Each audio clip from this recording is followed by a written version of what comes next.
বলছিলাম যে আপনাকে 1 মাস রোজ ফিজিওথেরাপি করতে হবে। তার মানে হলো এক্সারসাইজ। আর তার জন্য আমার অ্যাসিস্ট্যান্ট এখানে আসবে। ও তো ঠিক আছে, কিন্তু টাকা কত লাগবে? আরে টাকার জন্য চিকিৎসা করাবে না তুমি? তুই টাকা দিবি নাকি? হ্যাঁ, আমি দিয়ে দেবো। আরে আমি তোমার ভাই, কোনো শত্রু নয় তো। তুমি যদি বলো সব টাকা দিয়ে দেবো আমি। আরে স্বার্থ ছাড়া তুই কারোর মুখে থুতুও ফেলিস না। টাকা দেবে ও, নিশ্চয়ই কোনো অভিসন্ধি আছে। ঠিক আছে, ওর টাকার বদলে যদি কিছু দিতে হয় তাহলে বিষ দিয়ে দিও আমায়। হ্যাঁ দিয়ে দেবে, যত সব বাজে বকছে। ডাক্তারবাবু, হ্যাঁ আপনি একটু বাইরে আসুন। হ্যাঁ আসছি।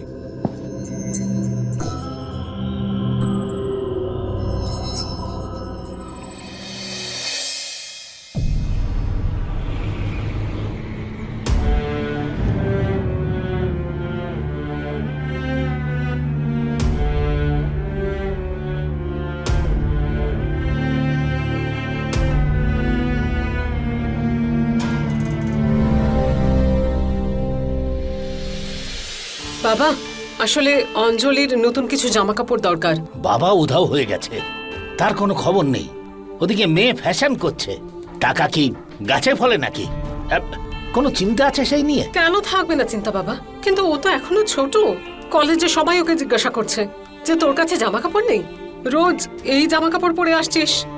তাহলে যাও এখান থেকে, 1 টাকাও আমি দেবো না, যাও।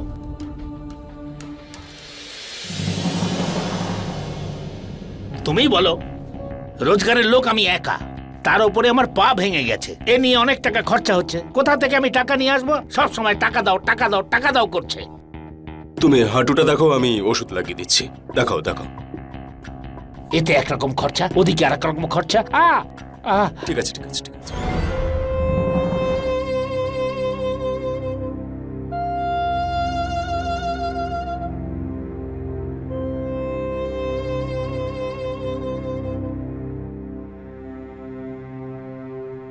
সত্যি কি আজে বাজে কথা বলেনি? কি করে সহ্য করো তুমি? একে তো অঞ্জলির বাবার কোনো খোঁজ পাচ্ছি না, তারপরেও আমি আশা নিয়ে বসে আছি মেয়েটা বড় হচ্ছে। বুঝতে পারছি না কি করব, কোথায় যাব। দেখো, আমার স্ত্রীও মারা গেছে, প্রায় 2 বছর হয়ে গেছে। আমি বুঝতে পারছি যে তোমার কতটা কষ্ট হচ্ছে। দেখো, তুমি আমাকে তোমার ভালো বন্ধু ভাবতে পারো। তোমার কোনো কিছুর প্রয়োজন পড়লে তুমি আমাকে বলতে পারো।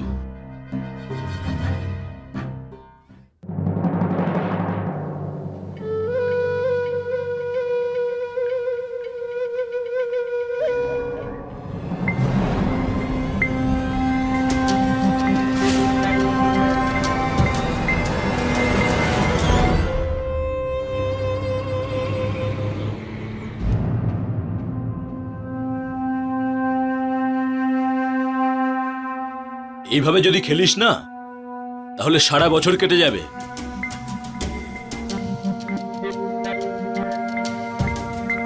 সাংসারিক মহিলা, একটু টাইম তো লাগবে। আমি দাদার অ্যাক্সিডেন্ট করিয়ে তোকে এই কারণে ওখানে পাঠাইনি যে 6 মাস ধরে তুই ওর বৌমার চক্করে পড়ে যাস, আর তারপরে আরো 1 বছর লাগাবি জানতে ও গুপ্তধন কোথায় লুকিয়েছে।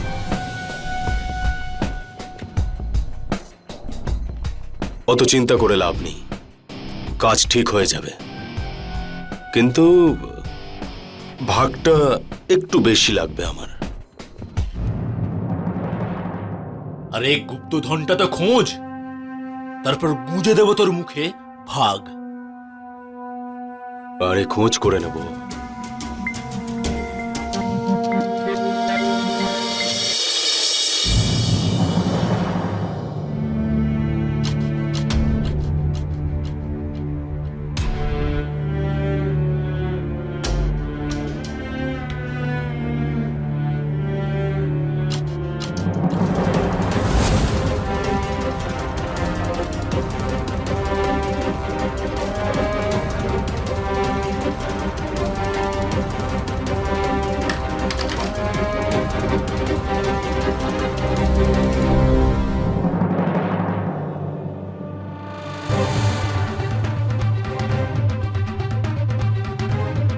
আপনি একটু বিশ্রাম নিন, কালকে এসে দেখা করব।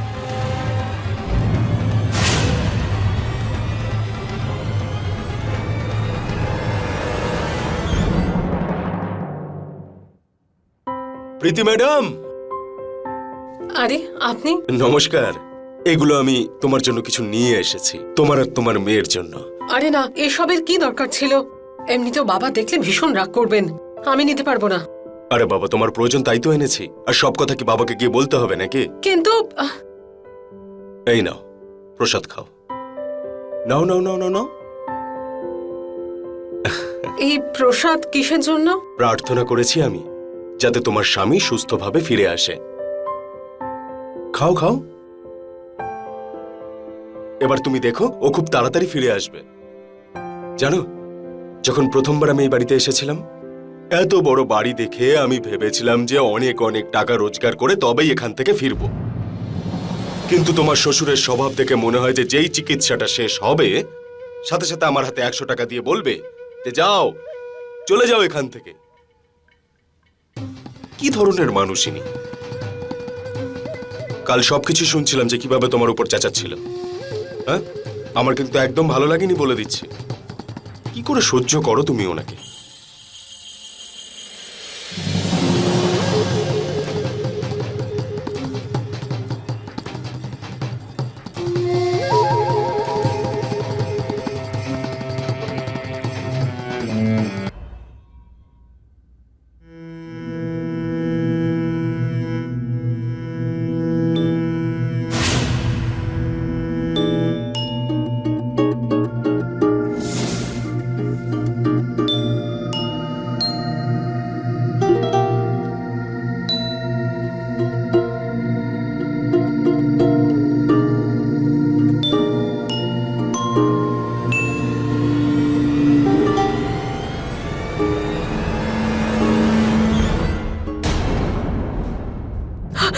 আরে তুমি এখানে কি করছো? দেখো, ভয় পেও না। আসলে ব্যাপারটা হচ্ছে, আমরা দুজনেই কন্ট্রোলে ছিলাম, এতে আমাদের কারোর ভুল নেই। দেখো, আমি জানি না এখানে কি হয়েছে, কিভাবে হলো, কেন হলো। তুমি এখান থেকে বাইরে যাও, বাইরে বেরিয়ে যাও বলছি। আমার কথাটা শোনো, আমি তোমার আর তোমার মেয়ে দুজনের দায়িত্ব নিতে রাজি আছি। আমার মেয়ে বড় হচ্ছে, আর আমি এমন কিছু করতে চাই না যার জন্য আমার মেয়ে লজ্জা পাবে। দেখো, তোমার কাছে এটা সব থেকে ভালো সুযোগ। আর একবার আমার কথা ভেবে দেখো, তুমি বেরিয়ে যাও। ফিরে আসবো।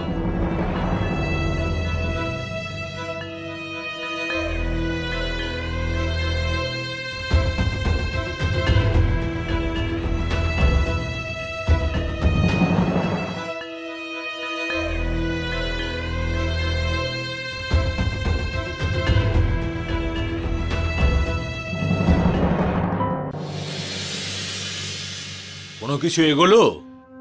কিছু জানতে পারলি? তুই পারবি না, তুই যা। একটা মেয়েকেও পটাতে পারলি না। ভাই, তুই যা, আমি অন্য লোককে দেখে নেব। আরে আমি তোর সাথে কথা বলছি।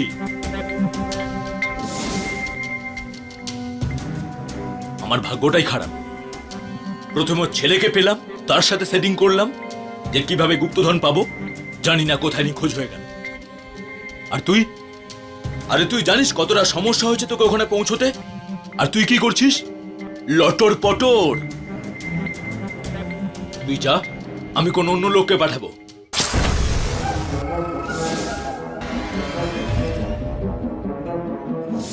কষ্ট করব আমি, গুপ্তধনের খোঁজ করব আমি, আর ভাগ ওর লাগবে। অন্য কাউকে খুঁজে নেবে। হ্যাঁ,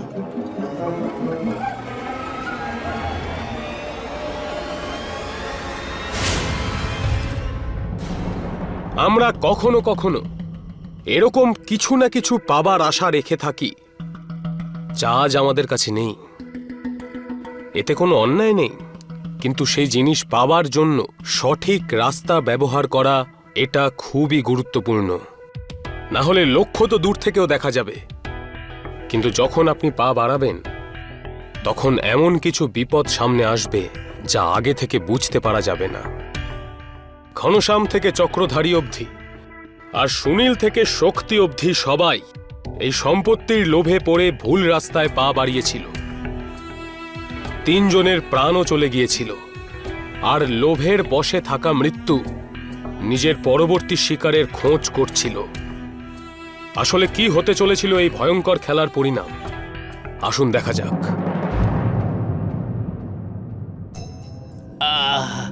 পাটা সোজা করুন। ব্যাস ব্যাস, আরেকটু রিল্যাক্স। হ্যাঁ ব্যাস ব্যাস, হ্যাঁ। আগের থেকে ভালো লাগছে স্যার? ঠিক আছে। আরে আপনি কি আদৌ জানেন কাল রাত থেকে আপনার ভাই নিখোঁজ? আপনার ছেলের মতন ওনারও কোনো খোঁজ পাওয়া যাচ্ছে না। সে কথা আমায় কেন বলছো? আমি জেনে কি করব? তুমি নিজের কাজ করো না। হ্যাঁ ঠিকই বলেছেন, কিন্তু আমি তো ওকে মারিনি, তাহলে ও উধাও হলো কি করে?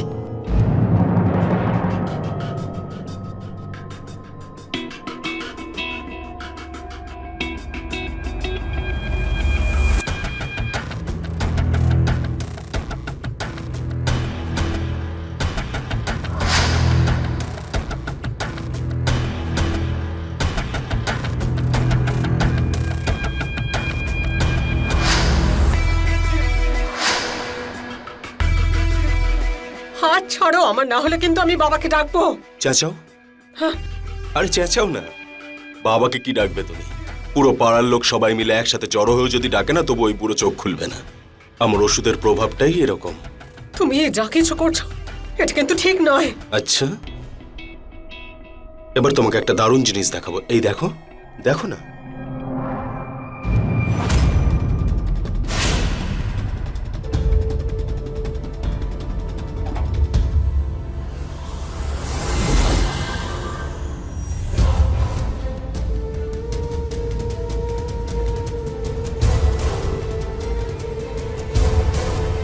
তুমি কি চাও বলো তো আমার থেকে? গুপ্তধন। শুনেছি তোমার শ্বশুরের কাছে গুপ্তধন রয়েছে। এসব ভুয়ো খবর, এরকম কোনো ব্যাপার নেই। আর যদি এমন কিছু থেকেও থাকে তাহলে সত্যি বলছি, এ ব্যাপারে আমি কিচ্ছু জানি না। ভুয়ো খবর নয় সোনামণি, গুপ্তধন রয়েছে, গুপ্তধন। এটা তোমাকেই খুঁজে বের করতে হবে। তুমি যদি আমাকে সাহায্য করো তাহলে দুজনেই বড় লোক হয়ে যাব, আর যদি না করো তাহলে এই ভিডিওটা তোমার শ্বশুরের সঙ্গে সঙ্গে সারা পাড়ার লোকের ফোনে চলে যাবে। তারপরে না তো এই বাড়িটা তোমার কাছে থাকবে, না তোমার সম্মান থাকবে, আর তোমার মেয়ের ভবিষ্যৎ শেষ হয়ে যাবে।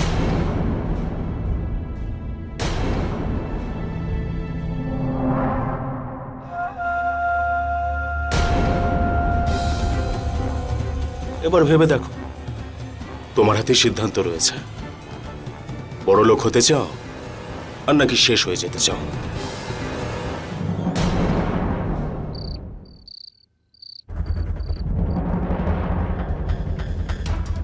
যদি অভিশপ্ত জায়গার গুপ্তধন পাও তাহলে গিয়ে লাভ নেই তোমার, কারণ ওখানে যারা যায় তারা কখনো আর ফিরে আসে না। তুমি কি চাও বলো তো আমার থেকে? গুপ্তধন। শুনেছি তোমার শ্বশুরের কাছে নাকি গুপ্তধন রয়েছে।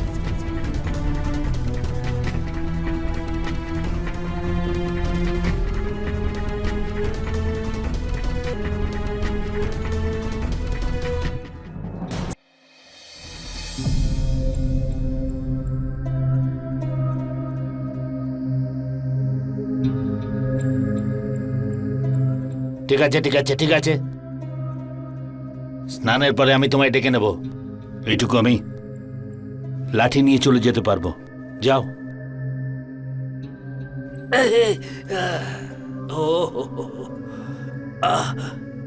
ঠিক আছে, আপনি স্নান করার পরে ডাকবেন, আমি এখানেই আছি। আর বললাম তো ডেকে নেব। যাও এখান থেকে।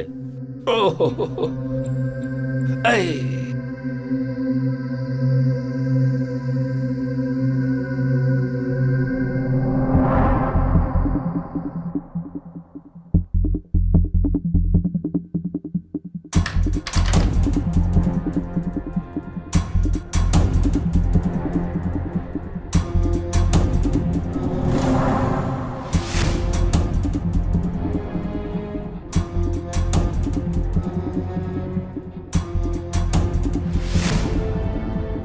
বৌমা,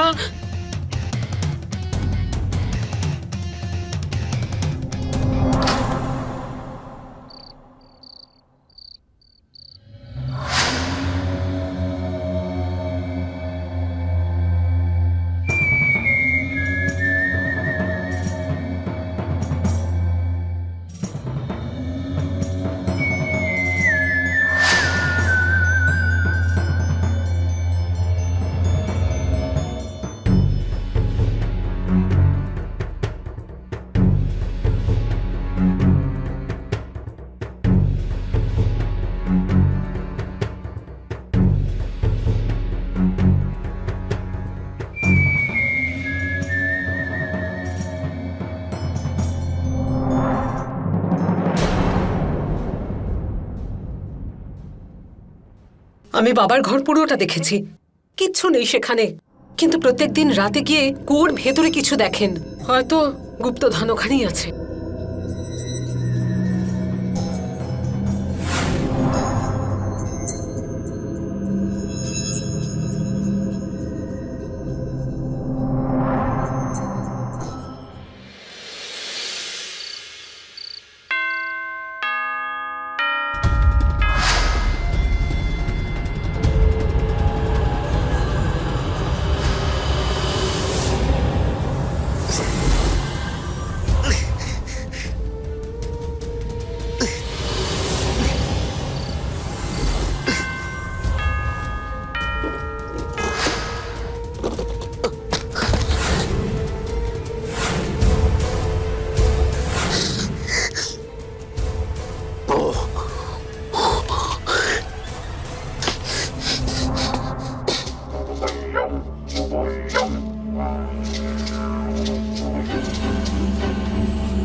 একদম কথা বলবেন না, আপনি তো জানেন যদি এটা গায়ে লাগে কি হবে।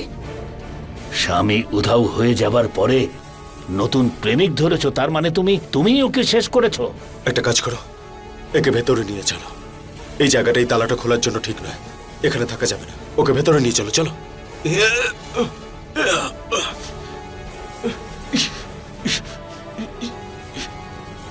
এসো। আমার সম্পত্তি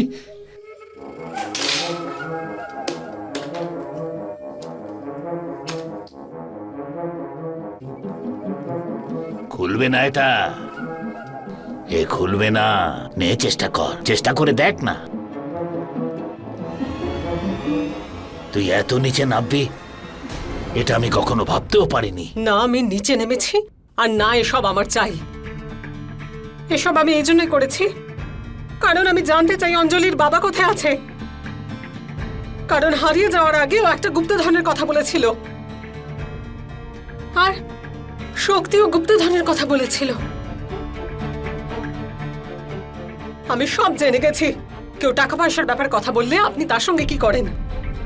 এখন শুধু আমাকে এটা বলুন যে আমি আমার সিঁদুর রাখবো না মুছে ফেলবো। ও নিজের ঘরেই ডাকাতি করতে চেয়েছিল। ও আছে কোথায়? ওখানে, যেখানে আরো অনেকে মরে আছে, ওই কুয়ার মধ্যে।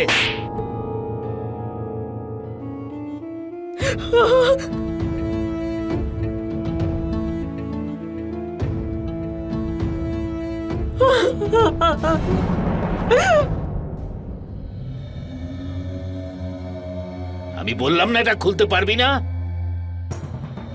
আমাকে খুলে দে, আমি ওটা খুলে দেখিয়ে দিচ্ছি। তারপর তুই আমাকে ছেড়ে দিবি। এই সব সম্পত্তি তোর। খোল। এই ভালো করে শোনো, আইডিয়াটা তো খুব ভালো তোমার, কিন্তু যদি চালাকি করো না তাহলে তোমাকেও তোমার ভাইয়ের কাছে পৌঁছে দেবো, বুঝলে? তুমি আমাকে ঠকাচ্ছ। ও নিজের ছেলেকে মেরেছে, আমার স্বামীকে মেরেছে। আমি ছাড়বো না ওকে। আরে সরো, তোমাকে তো একটা রহস্যের কথা বলাই হয়নি। তুমি আমাকে ঠকাচ্ছ।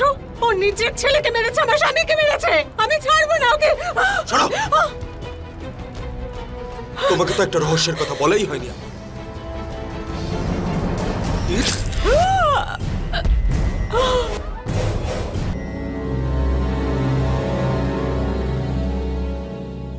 তোমার সাথে আমার কোনো সম্পর্ক নেই। তাড়াতাড়ি খোলো সিন্দুকটা। হ্যাঁ হ্যাঁ, খোল খোল আমায়। এই, আরে খোলো। খোল। চলো ওঠো। চলো চলো চলো। আরে, খোলো খোলো খোলো।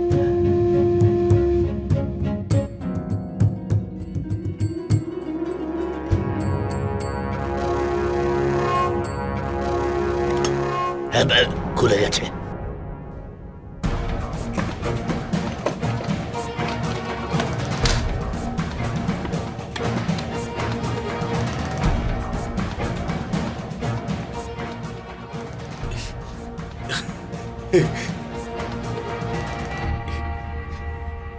এইসব এইসব আমার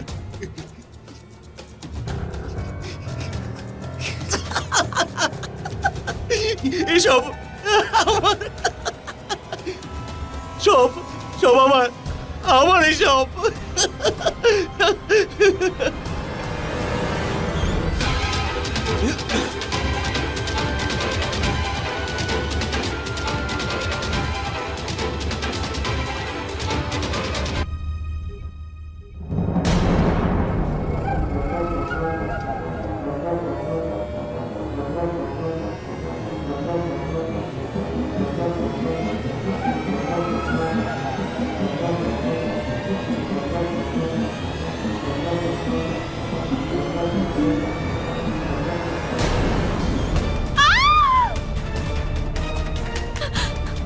এই দাঁড়াও।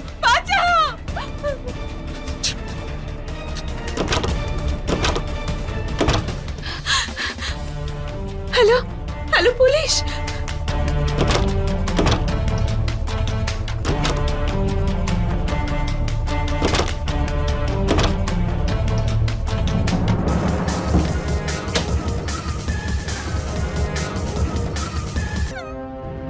স্যার স্যার আমি কিছু করিনি স্যার।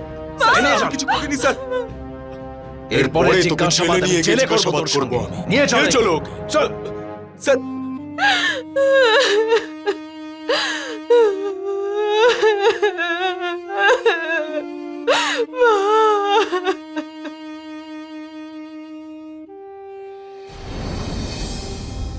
এই পৃথিবীর কোনো কিছুরই, সেটা সোনা রূপো হীরে জহরত যাই হোক না কেন, এতটা শক্তি নেই যে সেটা মানুষের জীবনকে এক মুহূর্তের জন্য এগিয়ে নিয়ে যাবে। জীবন অত্যন্ত দামি হয়, তাকে কোনোভাবেই মূল্য দিয়ে কেনা যায় না। ঘনশ্যাম চক্রধারিয়ার শক্তির লোভ অনেক নিরীহ মানুষের প্রাণ নিয়েছিল। ঘনশ্যামকে পুলিশ গ্রেপ্তার করেছিল, আর তাকে জেরা করে ঘনশ্যামের বাড়ির কুয়ো থেকে সবকটা মৃতদেহ উদ্ধার করে পুলিশ। ঘনশ্যাম একটা এরকমই মানসিক অবস্থার মধ্যে দিয়ে যাচ্ছিল যে সে নিজের বাড়ির লোকজনকেও হত্যা করেছিল। কিন্তু অঞ্জলির যে ক্ষতি হয়েছিল সেই ক্ষতি কোনোভাবেই পূরণীয় নয়। সে নিজের পুরো পরিবারকে চিরকালের মতো হারিয়ে ফেলেছিল। মাথায় রাখবেন, আমাদের জন্য সবথেকে বড় সম্পদ আমাদের কাছের লোক, আমাদের নিজের জীবন। পৃথিবীতে এরকম অনেক কিছু আছে যা আমাদের আনন্দ বাড়াতে সাহায্য করতে পারে, কিন্তু আমাদের জীবনের এক মুহূর্তও কিনতে পারে না। এই কথা বলেই আমি অমিত পাচৌরি ক্রাইম অ্যালার্টের এই এপিসোড থেকে আজ বিদায় নিচ্ছি। আবার দেখা হবে কোনো সত্যি ঘটনাকে নিয়ে। ততদিন মাথায় রাখবেন, ক্রাইম থেকে বাঁচতে চাইলে অ্যালার্ট থাকুন। ক্রাইম অ্যালার্ট, অন্যায়ের বিরুদ্ধে সোচ্চার।